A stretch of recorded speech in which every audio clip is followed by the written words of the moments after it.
wabarakatuh. Saya adalah Siti Junaida, saya calon guru penggerak angkatan 11 dari Kabupaten Jember. Pada kesempatan kali ini saya akan melakukan praktik wawancara dengan kepala sekolah. Pada hari ini saya akan melakukan wawancara dengan kepala sekolah dari asal sekolah saya sendiri, yaitu Ibu Haryani Widaryanti. Terima kasih atas waktunya, Ibu. Assalamualaikum, Ibu. Waalaikumsalam. Pripun kabarnya, Bu? Alhamdulillah, baik, sehat. Sehat selalu, nggih, Bu. Aktivitasnya sangat banyak ini. Betul sekali. Oke, jadi pertama saya menyampaikan terima kasih atas kesempatan dan waktunya diberikan kepada saya dalam rangka menyelesaikan tugas saya dalam kegiatan pendidikan gaya pembeda. Pada pagi hari ini saya minta waktunya untuk wawancara, Ibu. Ada beberapa nanti yang mohon izin saya sampaikan beberapa pertanyaan terkait dengan modul 3.1 tentang pengambilan keputusan dengan berdasarkan nilai-nilai kebajikan. Sebelumnya mungkin saya mohon datanya. Jadi mulai kapan Ibu sudah menjabat sebagai kepala sekolah? Sudah 3 tahun jalan. Sudah 3 tahun ini, Ibu. Yang saya tahu ini Ibu menjabat di 2 sekolah, nggih. Ya, jadi 2 sekolah ini pasti posisi yang sangat sulit, nggih. Kemudian situasi-situasinya mungkin berbeda antara sekolah satu dan yang lain. Jadi sesuai dengan pembahasan kita tentang dilema etika, yang pertama yang saya tanyakan, bagaimana Ibu mengidentifikasi ketika ada kasus, apakah kasus ini dilema etika atau rujukan moral? Nah, seperti yang sudah Bu Jun pernah sampaikan ya tentang dilema etika, kemudian tentang rujukan moral. Jadi ada beberapa tips yang mungkin bisa digunakan ketika kita menghadapi suatu kasus. Jadi kita identifikasinya itu ketika ada kasus itu tidak serta-merta harus diputuskan saat itu juga ya. Jadi ketika ada suatu kasus kita bisa melakukan identifikasi dengan menelaah kasus tersebut, kemudian kita ambil kata kunci dari kasus itu dan mendiskusikan mungkin dengan beberapa guru senior yang ada di lembaga kita begitu. Berarti yang pertama kita harus menelaah ya, Bu. Jadi bersikap hati-hati dulu untuk memahami kasus yang ada. Nah, selanjutnya selama Ibu menjabat sebagai kepala sekolah ini, bagaimana cara Ibu menjalankan untuk pengambilan keputusan-keputusan dari kasus yang dihadapi, terutama untuk yang kasus dilema etika ini? Kalau tentang dilema etika itu memang ada sebuah, bukan kasus sebenarnya ya, tapi itu ada memang terjadi di sekolah kita, yaitu tentang pedagang yang ada di luarnya. Jadi itu merupakan suatu kasus dilema bagi saya. Kenapa? Karena di satu sisi kita itu ingin menjaga keamanan anak-anak ya, tentang kalau jajan di luar kan pasti menimbulkan menimbulkan kemacetan, kemudian berbahaya buat anak-anak. Tapi di satu sisi yang lain, pedagang itu kan juga ingin mencari rezeki ya, gitu. Jadi kalau di kasus yang seperti ini mungkin kita bisa mengambil suatu keputusan, yaitu dengan cara kita berdiskusi dengan guru-guru, kita buat kesepakatan apa yang mungkin bisa kita lakukan untuk mengatasi hal tersebut dan itu berdampak buat anak-anak. Kemudian kita sosialisasikan mungkin dengan cara mengundang para pedagang yang ada di luar, bagaimana menjaga keamanan anak-anak ketika jajan di luar, atau mungkin menjaga kebersihan juga gitu. Ya, berarti yang saya tangkap ini ketika ada satu kasus yang dihadapi, yang pertama menelaah kasus tersebut, kemudian mendiskusikan dengan yang bersangkutan, serta menerima atau berdiskusi juga dengan guru-guru senior yang ada. Nah, mungkin Ibu bisa lebih detail lagi untuk menjelaskan langkah-langkahnya. Jadi prosedur ketika ada satu kasus sampai pada nanti menghasilkan suatu keputusan. Oke. Jadi mungkin langkah yang pertama ya untuk kasus pedagang ini, kita kan sudah tahu tentang keadaan begitu. Kemudian kita juga sudah pernah melakukan semacam, bukan wawancara sih, bertanya kepada anak-anak ya. Anak-anak senang nggak jajan di luar? Kalau kita ingin menjaga keamanan, kemudian menjaga hubungan baik kita dengan masyarakat luar, maka keputusan yang tepat adalah bagaimana semua itu terakomodir dengan baik. Jadi setelah kita itu tahu duduk permasalahannya itu di mana, kita diskusikan bersama dengan guru-guru, dengan guru semuanya, baiknya bagaimana. Mungkin ada ide yang mungkin bisa menjadi pemantik bagi kita mengatasi hal tersebut. Setelah itu, setelah didapatkan ide atau masukan dari beberapa guru, kita diskusikan, kita panggil para pedagang itu ke sekolah ya, untuk duduk bersama. Gimana baiknya? Mungkin ketika mereka berjualan ada waktu atau mengarahkan anak-anak agar ketika beli-beli tidak terlalu ke jalan atau jangan berlari-lari di jalan. Jadi tetap mengikuti titik atau jalur aman buat anak-anak untuk beli-beli gitu ya. Atau mungkin juga ketika anak-anak ingin menyeberang jalan, meskipun ini di depan tidak jalannya tidak terlalu lebar, tapi kan tetap saja ya. Atau mungkin ketika anak-anak ingin menyeberang, ada yang menyeberangkan atau ada yang menggiring anak-anak biar anak-anak itu keluar dari gerbang atau masuk kembali ke gerbang itu dengan posisi aman betul. Jadi setelah dicapai kesepakatan dengan para pedagang, baru kita eksekusi ke anak-anak. Jadi tidak hanya sosialisasi ke pedagang, ke anak-anak juga. Mungkin salah satunya agar tidak terlalu banyak menimbulkan kerumunan, kita sosialisasikan anak-anak jangan membawa bekal dari rumah, membawa minum dari rumah, ya betul. Kemudian disosialisasikan cara aman untuk membeli makanan di luar sekolah atau di luar gerbang gitu. Nah, seperti yang disampaikan tadi itu memang ada dilema di situ ya. Jadi kita yang harus selalu berpihak kepada murid, termasuk hak mereka untuk aman di sekolah, tapi di sisi lain pedagang-pedagang itu juga butuh untuk mencari penghasilan. Ya. Jadi tadi sudah cara atau langkahnya bisa saya pahami, mengumpulkan data atau fakta dari kasus itu, bisa bertanya kepada siswa, kemudian diskusi itu kepada guru untuk mencari solusi, ide-ide, kemudian pedagang itu sendiri juga diajak diskusi, dan terakhir dilibatkan siswa. Nah, mungkin dari satu kasus ini bisa Ibu sampaikan hal efektifnya apa yang bisa membuat Ibu itu kemudian bisa menjalankan keputusan dengan baik. Itu tadi, jadi ketika kita mengambil sebuah keputusan terhadap suatu masalah, kita harus bisa menyikapi dengan bijak. Jadi tidak hanya dari cara pandang kita saja, tapi dari cara pandang orang lain dengan cara berdiskusi tadi. Jadi kita sebagai seorang pemimpin, baik itu pemimpin pembelajaran nantinya, itu sangat perlu untuk melakukan diskusi, sharing dengan rekan sejawat, melibatkan gitu, tidak menjadi satu-satunya pihak yang membuat keputusan itu, nggih.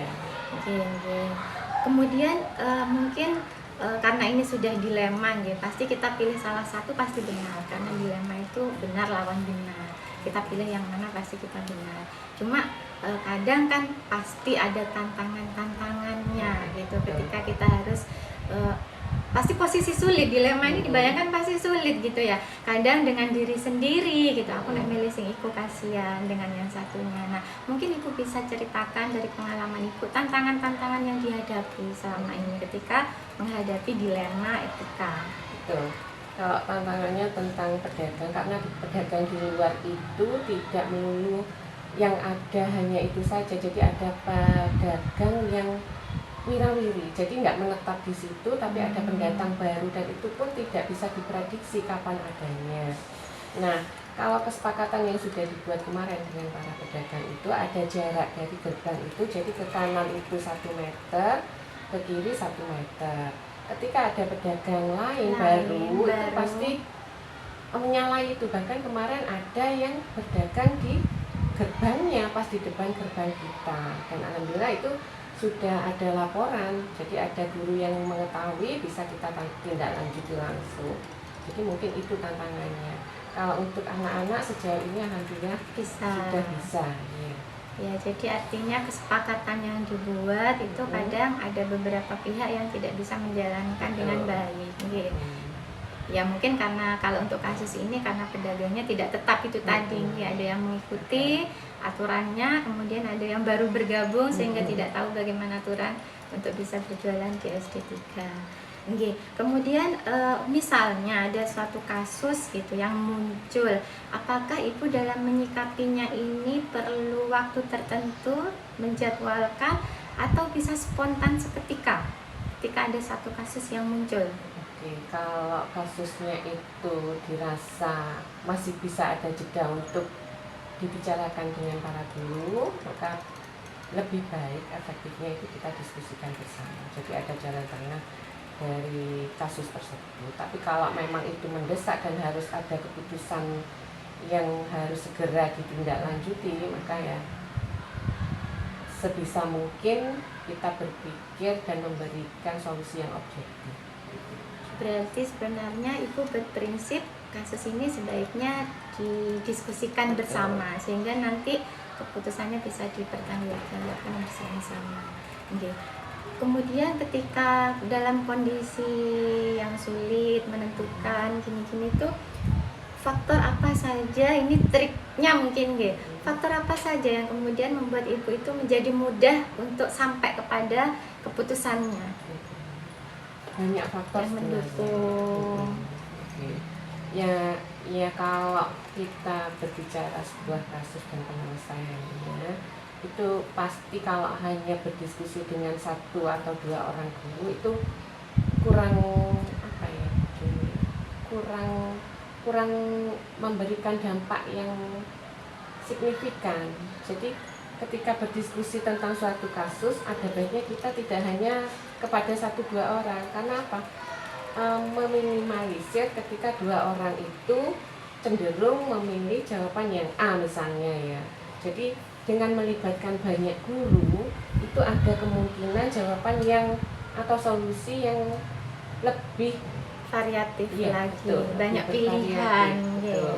Jadi nanti kita bisa menimbang dari A, B, C itu mana yang kira-kira tepat untuk dijadikan solusi dari kasus tersebut. Mungkin itu tipsnya ya. Jadi tetap ada kolaborasi, itu sangat penting. Jadi semakin banyak kepala yang ikut memikirkan, mungkin bisa jadi muncul satu ide yang di luar dugaan kita, Jadi kita bisa memilih nanti keputusan yang terbaik, gitu. Ya, jadi tadi dari kasus yang dibahas, saya bisa paham bahwa pentingnya untuk selalu berkolaborasi dan tidak menjadikan bahwa kepala sekolah itu merupakan satu-satunya pemegang keputusan. Semakin banyak kita sharing dengan sesama, baik itu guru ataupun pihak-pihak yang terkait, maka keputusan kita insya Allah akan semakin bisa lebih dipertanggungjawabkan. Ini pertanyaan yang terakhir ini sudah Ibu. Jadi selama menjalankan tugas dan mengambil banyak keputusan dalam banyak kasus, pembelajaran apa yang bisa didapatkan dari pengalaman tersebut? Dari banyaknya kasus itu, terutama dilema etika ini ya, tentang kasus dilema etika itu kasus yang semua jawabannya itu benar ya, kata Dujun tadi ya.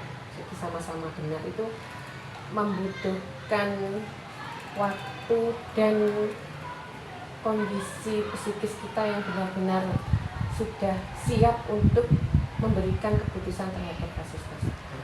Jadi dari hasil diskusi kan tidak bisa kita langsung memutuskan oh ya sudah kita pakai yang kan tidak seperti itu ya. Tetap sebagai seorang pemimpin itu kita juga harus fokus mana yang paling berdampak dengan tidak melibatkan emosi kita. Gitu. Berusaha seobjektif mungkin. Kemudian tetap harus bisa manajemen diri, manajemen diri, kemudian ya manajemen apa untuk saling bertukar pendapat, kolaborasi. Berarti ya memang ini butuh jam terbang ya Ibu ya. Berlatih ya. Iya, jadi memang mengambil keputusan itu bukan suatu teori yang langsung bisa diterapkan di lapangan. Sangat membutuhkan jam terbang. Di situ akan memberikan banyak pengalaman-pengalaman dengan sendirinya. Oke. Sudah banyak sekali ini yang sudah dibagikan Ibu pada pagi hari ini. Saya amin. Saya ucapkan terima kasih terutama untuk waktunya Ibu di sela-sela kesibukannya dan kesempatan kepada saya untuk menyelesaikan tugas dalam kegiatan guru penggerak ini. Matur nuwun sangat Ibu. Sama-sama. Iya, assalamualaikum warahmatullahi wabarakatuh. Waalaikumsalam warahmatullahi wabarakatuh.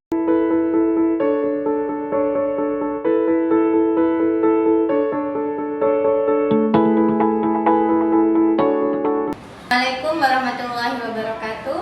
Saya adalah Siti Junaida, saya calon guru penggerak dari Kabupaten Jember Angkatan 11.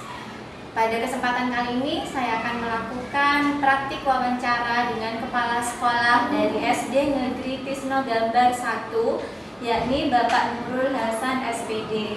Selamat pagi Bapak. Selamat.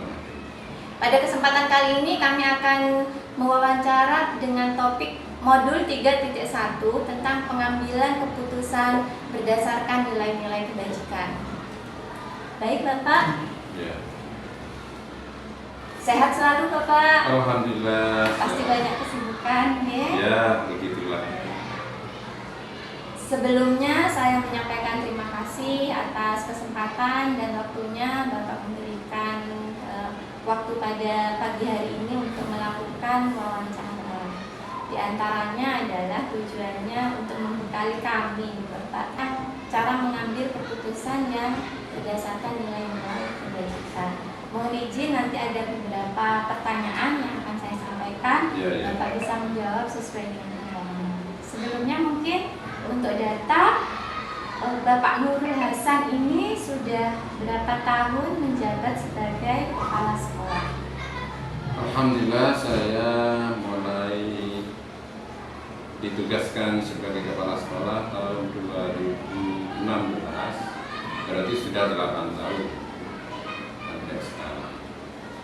Sudah 8 tahun, ini sudah di beberapa sekolah Bapak? 2 sekolah ini, jadi yang 7 tahun kemarin saya di SDN Badian 2, baru dapat setahun ini dimutasi di SDN Tisno Gambar 1. Berarti di sekolahnya termasuk baru. Masih bisa disebut penyesuaian. Masih tahap penyesuaian. Pastinya kondisi sekolah yang pertama dengan yang saat ini ada hal-hal yang berbeda gitu Pak.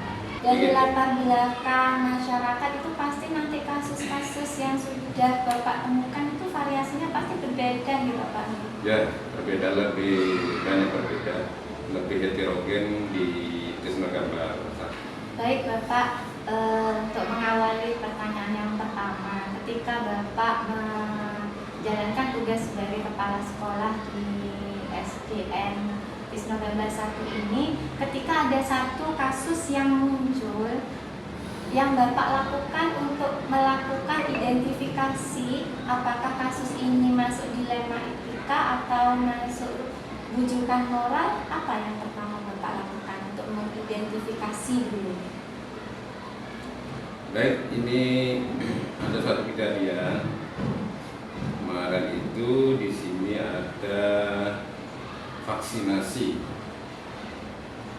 Ada vaksinasi pada anak-anak kelas 1, 2, kelas 6 juga. Ya, kita laksanakan sebagai program pemerintah tentunya. Sekolah akan membantu tugas kesehatan di dalam melaksanakan program vaksinasi. Kita secara umum sudah menginformasikan kepada wali murid, tapi tiba-tiba ada seorang wali murid yang tidak bisa menerima program itu. beliau wali murid itu datang ke sekolah dan dengan marah-marah, jadi mengapa anak saya kok tiba-tiba divaksinasi, kok nggak izin ke saya dulu. Nah, ini saya anggap ini satu dilema.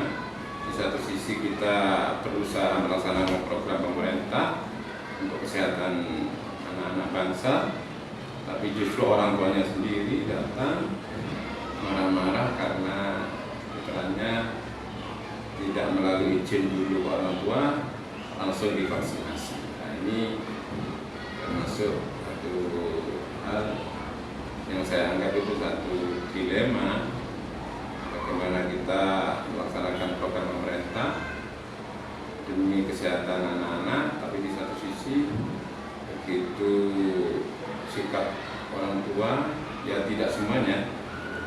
Satu orang tua yang kemarin itu dengan marah-marahnya. Nah, ini kita menyikapi waktu itu ya kita sampaikan bahwa ini adalah program pemerintah dan kita tetap harus ya katakan mengatasi itu dengan lapang dada. Jadi memang kalau dilema itu kan semuanya benar gitu Pak. Ya. Kita sebagai pihak sekolah memfasilitasi apa yang menjadi program pemerintah ini benar. Orang tua merasa karena punya hak terhadap anaknya juga benar gitu kan. Nah, dilemanya di situ. Nah, ketika bertemu dengan kasus-kasus yang dilematis seperti yang Bapak sampaikan barusan, bagaimana Bapak menjalankan perannya kemudian untuk bisa menghasilkan sampai pada keputusan? Ya, itu satu kejadian yang memang tidak terduga. Kita selama ini program-program vaksinasi contohnya yang kita laksanakan dan orang tua itu tidak ada yang sampai merespon seperti itu. Ini baru kejadian di sini dan kita ya walaupun terkejut tapi tetap kita harus bisa ya menerima keadaan itu dan kita harus tetap baik terhadap orang tua seperti itu. Mungkin ya salah menerima informasi mengenai vaksin itu, mungkin dia sudah terpengaruh dengan info-info di medsos dan seterusnya mengenai bahayanya vaksin, mungkin begitu. Akhirnya seperti itu penyikapannya. Tapi kita tetap dan kita siap waktu itu kita akan datang ke rumah orang tua itu dalam rangka pendekatan mediasi dan sebagainya supaya masalah tersebut tidak berkembang liar. Untuk seperti itu ya kita harus mempunyai satu pegangan mengenai pilihan yang sudah kita pilih dan tentunya ada permasalahan yang kita harus siap menghadapi itu. Oke, berarti ketika ada dilema itu tadi ada beberapa yang sudah dijelaskan Bapak. Mungkin bisa lebih dijelaskan detail langkah-langkahnya. Jadi ketika ada kasus yang muncul yang namanya dilema itu pasti seketika gitu tanpa diprogram gitu kan. Ketika ada kasus yang muncul, langkah-langkah Bapak yang dilakukan atau prosedurnya itu bagaimana sampai nanti sekolah itu memberikan suatu keputusan dari dilema etika yang sedang dihadapi. Ya, kita di sekolah ada Bapak dan Ibu guru yang lain untuk kita tetap berkoordinasi dengan Bapak dan Ibu guru menyikapi hal-hal itu. Termasuk pada saat itu kita juga dari instansi dinas kesehatan kita juga mendapatkan atau menanyakan beberapa hal berkenaan dengan aturan mengenai vaksinasi dan seterusnya. Kadang kita kan selama ini memang belum ada masyarakat seperti itu, kita kurang perhatian terhadap hal itu. Ternyata mungkin sekarang ini kita harus lebih hati-hati. Jadi lebih hati-hati walaupun program itu memang demi kesehatan, tapi bagaimana hak daripada orang tua itu harus tetap kita hargai, kita hormati. Nah, seperti itu. Jadi kita mengantisipasi itu, kita selalu berkoordinasi dengan para guru dan seterusnya, juga dengan instansi yang terkait. Jadi untuk langkah-langkahnya ini kalau yang saya pahami Yang pertama itu dalam setiap masalah yang dihadapi sekolah itu harus tetap berkoordinasi Pak, dengan Bapak Ibu guru atau pihak-pihak yang terkait.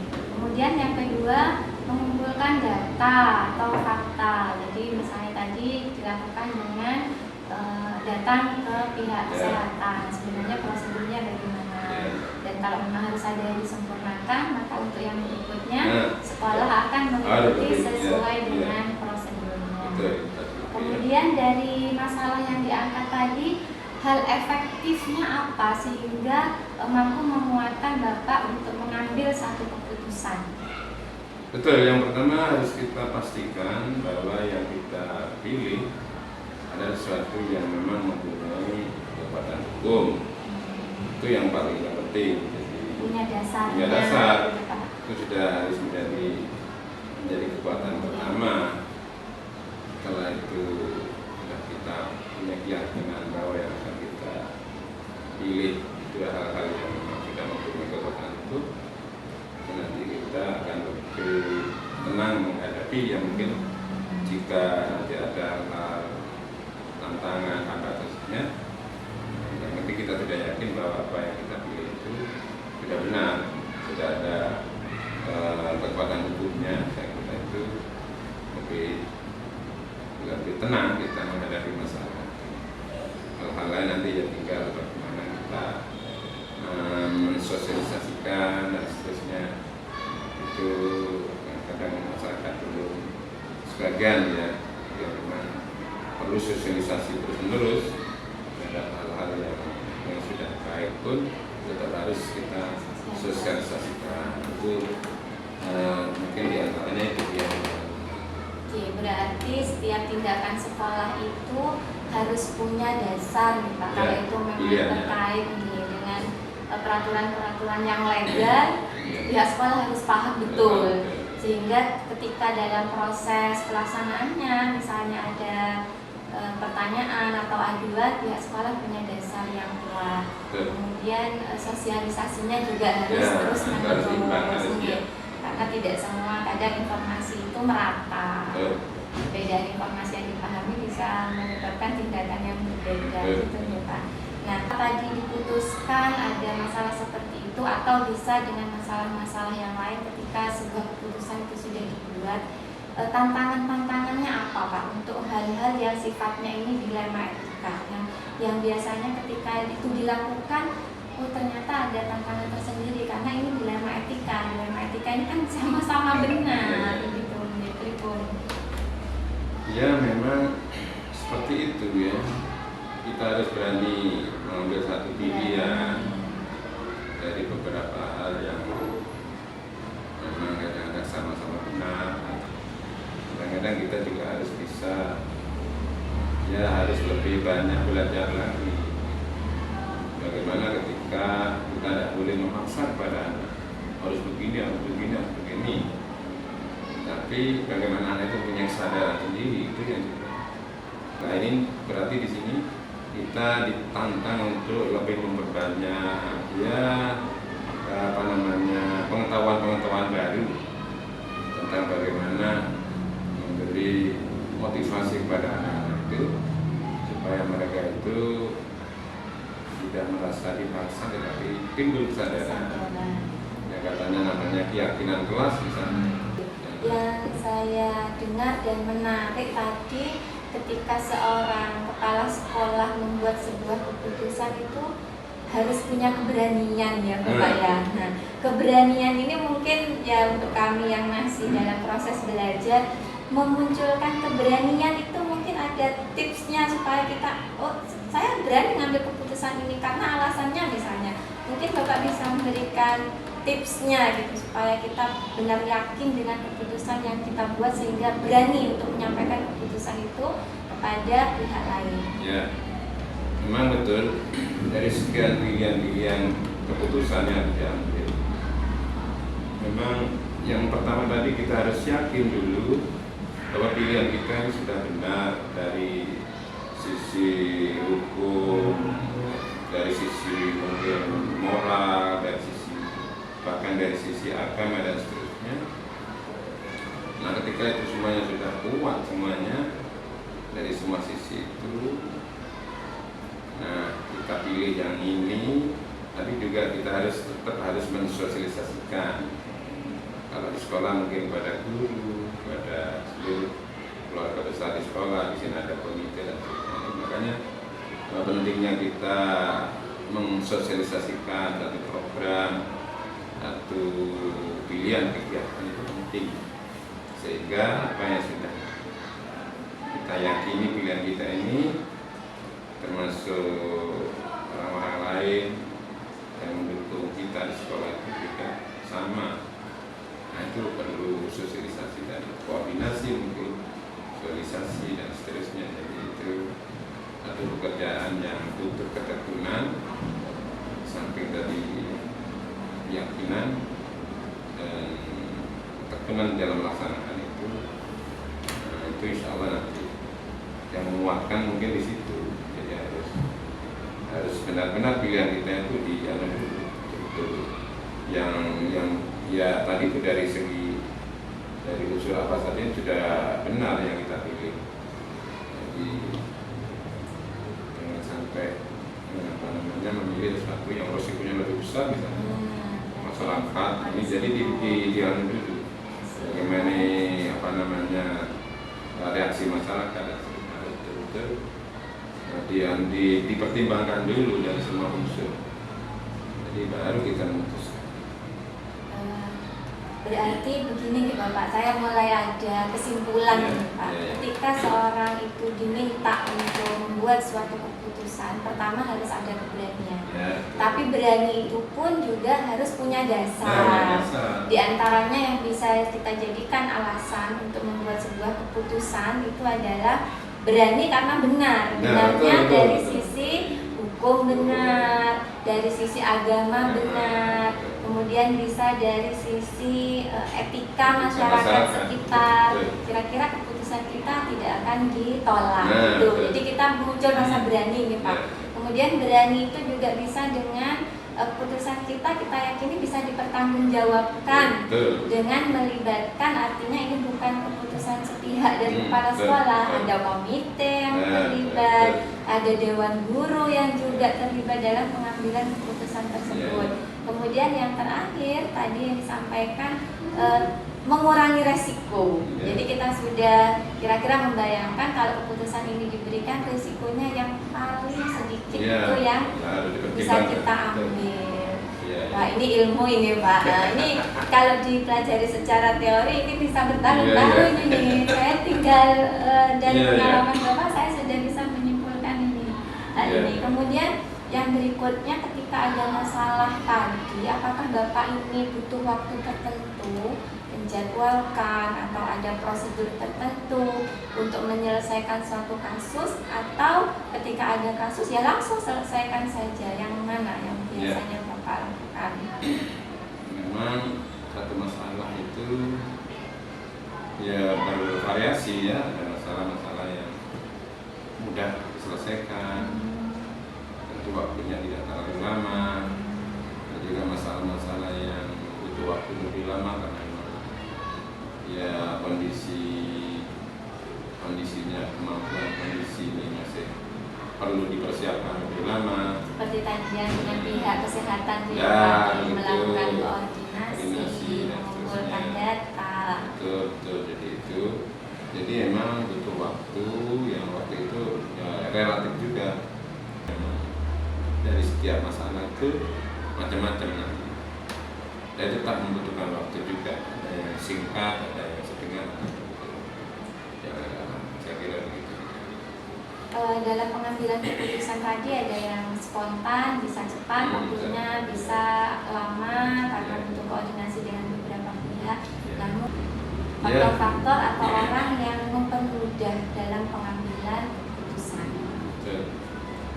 Saya kira di sini nanti pasti orang yang sudah memahami itu satu kebutuhan tentu akan mendukung kita, baik mungkin guru ataupun wali murid, dan wali komite misalnya. Jadi ya itu tadi, pilihan kita itu harus yang betul-betul yang dibutuhkan, ditinjau dari itu ya. Jadi ketika itu sudah menjadi pertimbangan, nanti pastilah khususnya wali murid dalam hal ini namanya pendidikan itu, katakan stakeholder kita adalah orang tua ini kan yang menyerahkan anaknya ke pendidikan kita. Ketika pilihan kita ini memang jelas manfaatnya, jelas untuk kepentingan anak-anak, otomatis nanti mereka akan datang. Jadi itu ya, tentu tadi itu faktor sosialisasi, menjelaskan kepada itu juga sangat penting sekali untuk mendapatkan dukungan. Berarti pihak-pihak yang mendukung, mempermudah Bapak dalam mengambil keputusan ini adalah pihak-pihak yang ada di sekitar sekolah, warga sekolah dan yang di sekitar seperti wali murid, komite. Ini adalah suatu dukungan dengan syarat sekolah itu mampu mensosialisasikan apa kebermanfaatan dari program sekolah tersebut. Gitu. Yang terakhir ini Bapak, ketika Bapak menemukan banyak kasus dan sudah menyelesaikan, memutuskan dari banyak-banyak dilema, pembelajaran apa yang Bapak dapatkan dari pengalaman-pengalaman tersebut? Akan itu kalau pelajaran seperti itu bahwa kita ini harus pandai-pandai istilahnya mengkondisikan suatu kebersamaan. Rasanya kita ini di sini tidak sendirian, kepala sekolah sendirian juga sulit lah. Jadi bagaimana kita menciptakan satu tim. Jadi kebersamaan itu yang penting. Tanpa ada kebersamaan tidak berani juga kepala sekolah mau buat aturan sendiri tanpa ada dukungan guru, akhirnya itu nanti akan sulit. Jadi semua itu yang saya alami ketika mendapatkan respon baik dari para guru, dari semuanya akan berjalan. Jadi di sini yang penting adalah bagaimana mengkomunikasikan ini program ini dengan baik. Tadi itu insya Allah nanti semua apa yang menjadi pilihan kita, program kita akan mudah. Di pengalaman itu bagaimana menjaga kebersamaan itu penting sekali. Penting sekali, Pak. Dan ini butuh jam terbang, Iya. butuh jam terbang. Betul, bagaimana betul. menjadikan satu dari banyak Wah, kepala, betul, ya Pak. itu, Jadi ya. setiap orang mungkin Betul. punya prinsip, punya ide yang berbeda, tapi kita harus tetap solid bentuk satu teamwork, gitu ya Pak. Betul. Sehingga ketika keluar kita membuat suatu keputusan, maka itu adalah keputusan bersama. Sehingga itu menguatkan. Jadi kebersamaan itu yang penting. Ada apa-apa risiko bisa ditanggungjawabkan betul, betul. bersama-sama. Iya, tidak dilepas kepala sekolahnya. Kepala sekolah tidak satu-satunya power yang Iya, membuat tidak. keputusan. Mau cari kepala sekolah itu. Obat cari kepala juga. sekolah, bukan ya Pak ya? Bukan nanti. Nggak mungkin Iya, itu yang saya sampaikan terkait dengan pertanyaan-pertanyaan. Banyak hal yang saya dapatkan dari pengalaman Bapak Nurul Hasan, sudah 8 tahun menjabat menjadi kepala sekolah. Pengalaman-pengalaman yang sangat berharga buat saya untuk bagaimana berani dalam membuat suatu keputusan terkait dengan dilema etika yang tentunya ini pasti semuanya punya alasan benar. Terima kasih atas waktunya Bapak, semoga selalu sehat, Amin, bisa amin. menjalankan kewajibannya secara Amin. maksimal. Amin. Assalamualaikum warahmatullahi wabarakatuh. Waalaikumsalam warahmatullahi wabarakatuh.